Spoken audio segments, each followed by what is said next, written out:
Halo, selamat pagi. Kembali ke channel Dwija Surgeon.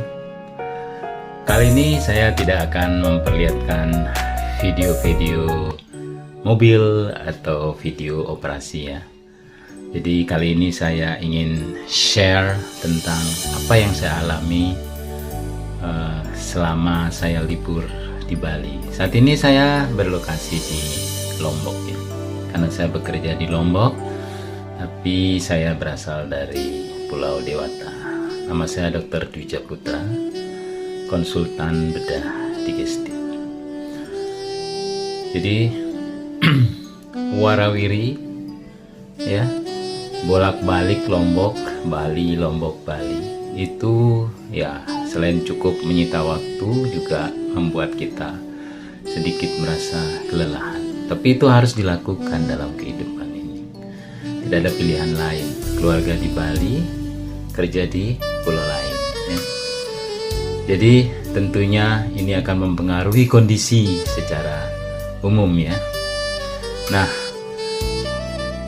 bertepatan dengan kepulangan saya ke Bali, jadi saya sudah lakukan PCR swab, itu negatif. Jadi saya memenuhi syarat untuk touring dari Lombok ke Bali. Jadi itu adalah sebagian dari hobi saya ya. Mengendarai sepeda motor, melihat pemandangan di laut ya, pulau-pulau yang sangat indah baik di Lombok maupun di Bali. Jadi saya lebih merasa kuasa Tuhan sangatlah hebat. Dan saya terkadang mendapat suatu penyegaran dalam diri saya, mungkin karena rutinitas operasi, rutinitas pekerjaan menyebabkan kadang-kadang kita ingin refreshing ya, refreshing otak, refreshing mata ya. Tapi dalam situasi pandemi seperti sekarang ya pasti ada konsekuensinya. Dan seminggu, 2 minggu saya di Bali, saya mulai merasakan ada sesuatu. Kenapa? Saya mulai ada rasa kering di tenggorokan. Beberapa kali mencoba mengeluarkan darah. Kemudian 2-3 hari itu hidung meler ya. Jadi ingus produknya itu banyak banget gitu ya. Jadi dia seperti influenza ya, influenza light ya. Jadi seperti orang ISPA, infeksi saluran pernapasan atas. Klinisnya seperti itu. Tapi produknya itu berlebihan. Mungkin dari kecil kita juga beberapa kali ya, bahkan beribu-ribu kali mungkin flu, batuk, pilek ya. Jadi kita anggap sepele-sepele. Padahal itu adalah virus influenza. Tapi dia tidak begitu menurunkan daya tahan tubuh, tidak menurunkan kekuatan kita ya. Tapi ini gejalanya ada yang aneh. Jadi rasa lelah berlebihan, lelah banget rasanya. Mungkin karena oksigenasi yang tidak bagus, sehingga oksigen ke otak pun berkurang, saturasi oksigen berkurang, sehingga kita mulai merasa mengantuk, seperti lelah banget ya. Itu tuh yang saya rasakan ya. Saya berpikir sebagai seorang dokter, apakah ini flu biasa? Kayaknya enggak. Saya bisa membaca sinyal di dalam tubuh saya, seperti ini bukan flu biasa. Ini adalah flu yang disebabkan oleh suatu virus yang memiliki kemampuan yang berbeda dengan virus influenza biasa. Dia sangat kuat dan dia bisa memberikan manifestasi gejala klinis pada hostnya itu yang sangat berat. Nah, pada hari kedua ketiga Saya belum melakukan cek. Setelah saya hari raya Kuningan, besoknya karena ada aturan baru dari pemerintah daerah Bali ya, 1 kali 24 jam diberlakukan. Jadi hitung-hitungan PCR swab saya sudah habis. Saya masih bisa mengendarai sepeda motor dan saya tidak tahu kalau saya itu positif. Sampai di pelabuhan dilakukan pemeriksaan. Jadi pemeriksaan yang dilakukan adalah pemeriksaan antigen rapid. Jadi dengan klinis seperti itu ya, saya masih kuat, masih memiliki tenaga yang sangat kuat untuk mengendarai sepeda motor dari Denpasar ke Padangbae. Tapi saya cukup terganggu oleh karena pilek yang saya alami. Nah, setelah dilakukan swab ternyata positif. Saya nggak panik. Oke, saya akan lakukan prosedur seperti apa yang diinstruksikan oleh pemerintah. Jadi saya masih berkeyakinan bahwa saya pilek biasa. Akhirnya saya kembali ke Denpasar dan melakukan pemeriksaan PCR swab. Dan ternyata benar, hasilnya positif. Dalam hati saya berpikir, oh, ini yang namanya COVID ya. Ternyata memang ada. Jadi dari mulai munculnya COVID bulan Maret kalau nggak salah ya, tahun 2020 itu saya terbebas, tidak pernah memperlihatkan gejala seperti itu.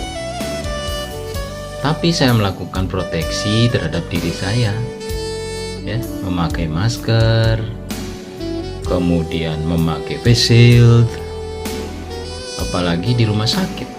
Saya memakai masker 2 lapis, masker bedah. Kemudian memakai baju pengaman. Ya. Awal-awalnya kita semua memakai baju, apa namanya, yang kalau orang awam bilang robot. Ya. Panas memang ya. Mungkin virus tidak masuk, tapi yang keringat yang muncul. Ya, kadang gerah ya. Tapi itu konsekuensi dari pekerjaan. Dan selama munculnya COVID, saya tidak pernah mengalami hal seperti yang saya alami beberapa 1 bulan kemarin. Dan COVID memperlihatkan bahwa saya memang ada. Nah, ya. Jadi pada teman-teman ya, pada masyarakat luas, bahwa COVID itu, virus COVID-19 itu memang ada. Jangan sampai kita pingin tahu ya, setelah terkena nanti daya tahan tubuh kita anjlok, jatuh dan tidak bisa ditolong ya. Jadi saya ingatkan kembali bahwa memang virus COVID itu ada. Ingat apa yang diinstruksikan oleh pemerintah, oleh WHO ya. Jadi memakai masker ya. Kemudian menjaga jarak ya, sebenarnya kalau bisa 1 meter atau lebih, 2 meter ya. Tapi mungkin dalam new normal itu mungkin agak sulit ya. Tapi kalau mau dilaksanakan ya bisa-bisa saja, yaitu dengan cara bahwa kita akan keluar rumah dengan tujuan yang pasti. Jangan bermain-main lagi ya, atau masuk dalam suatu gerombolan-gerombolan orang ya, di pasar misalnya gitu ya. Jadi kalau memang di depan rumah ada warung kecil, nah di sanalah kita belanja ya.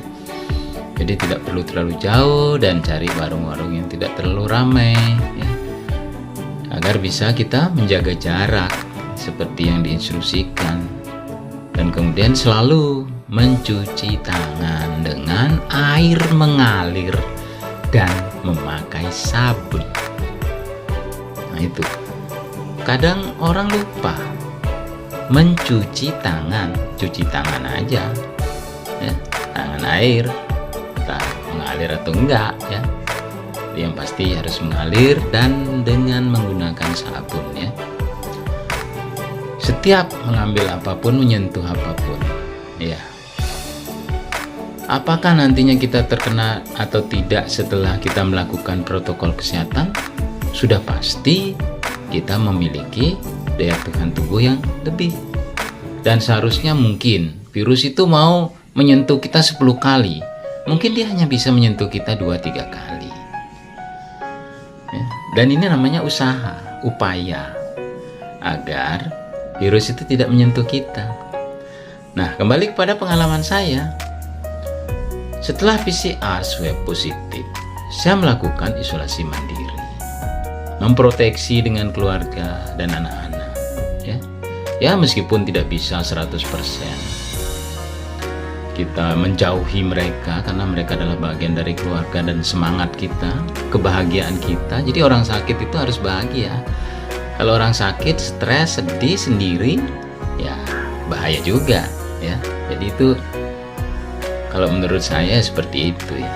Jadi sel-sel kita harus happy, bahagia.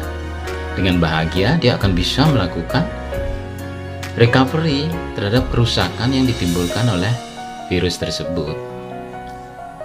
Nah, jadi setiap hari saya selalu membersihkan badan, mandi dengan air hangat, dan syukur istri saya sangat laten di dalam merawat saya ya.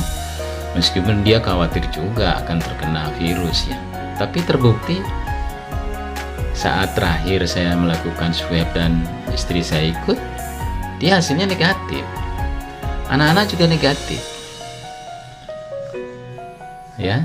Dan syukur setungkare, alhamdulillah, puji Tuhan ya. Jadi terakhir kami sekeluarga sudah menunjukkan hasil negatif dan sehat sampai saat ini, semoga selanjutnya ya. Nah, saya selalu mempersiapkan minum saat saya sakit, atau setiap hari saya memang selalu minum 8-10 gelas. Kemudian selalu berkumur dengan betadine ataupun jenis yang lain ya. Kemudian menggunakan ya minyak-minyak yang sifatnya bisa ya merangsang untuk menstimulasi untuk meningkatkan daya tahan tubuh ya. Dan ingat ini ya, ini Satgas Covid ya dari Banjar kedua ya, di desa saya diberikan ini ya. Jadi selalu harus menggunakan spray alkohol ini ya. Dan yang paling penting selama saya dirawat itu ini. Ya, meskipun jenis yang lain ya, ini bukan sponsor ya. Nah, jadi segini udah berbau, tapi pada saat sakit ini masuk ke dalam, bahkan begitu sampai di dalam tidak ada bau apa-apa, tidak. Nah, ini 2-3 cm udah. Ya, jadi bisa juga kita kalau kita merasa kok sakit ya, kayak sakit kena COVID nggak ya? Oh, masih terasa. Nah, jadi lebih waspada kita ya. Mungkin kita perlu cek swab. Nah, jadi kalau apalagi kok nggak ada bau apa ya, itu tanda-tanda bahaya. Nah, jadi saya selalu menyiapkan ini ya. Jadi senjata ampuh saya ini untuk memberikan sinar kepada, tapi hati-hati jangan sampai kena mata ya. Ya, dada ya, kiri, agar dan di tepok-tepok. Jadi tepoknya dari bawah ke atas. Ya. Oke. Jadi semoga sharing ini, penyakit ini ya, dapat kita atasi bersama-sama, kemudian dia menjadi hilang dan Indonesia sehat, kuat, dan merdeka kembali dengan perubahan-perubahan ekonomi yang kembali seperti dulu kita bisa lakukan agar kita bisa hidup dengan lebih layak. Oke, teman-teman, terima kasih, like, subscribe, and comment ya. dengan channel saya. Terima kasih, semoga channel ini menjadi besar dan menginspirasi semua teman-teman dan kalangan masyarakat. Terima kasih. Selamat pagi, matur tampiasi.